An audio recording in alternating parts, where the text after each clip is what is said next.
The Seoul Dynasty and the London Spitfire, who matched up in a major matchup that was going to affect our playoff implications. For both teams, if you lost here today, you are out of contention for the playoffs. And unfortunately for the Spitfire, the losses came fast.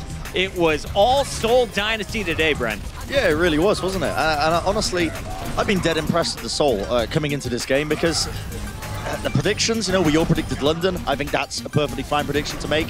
Seoul have not been looking too consistent. They haven't looked too hot. They've looked out of sorts. They look a lot better from this match. I think that they've really got a lot of their coordination sorted. There's now looking like the team worthy of the praise we were giving them in the preseason. Some of the phrases I used on the broadcast, even just after map one, I was like, they look tighter today. They look cleaner. Everything just looks a little bit nicer and coordinated. Fissure had a monster game. I think it's really just about playing to their strengths. Instead of trying to fit in this mold of this is how we do things, let Fissure play, let Michelle play, and let Munchkin play in the aggressive style he was playing in. Yeah, cool play.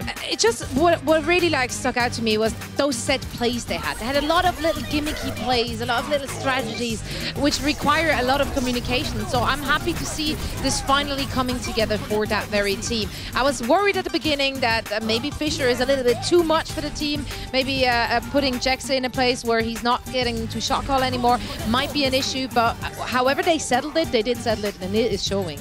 Fissure playing against former teams always performs, and he sure did. Anubis ends in a draw, and that was the end goal for the Dynasty. Just force gesture onto the Reinhardt. Rialto comes around to decide, Route 66 comes around, and Fissure once again just looked like he was able to do a little bit more work today.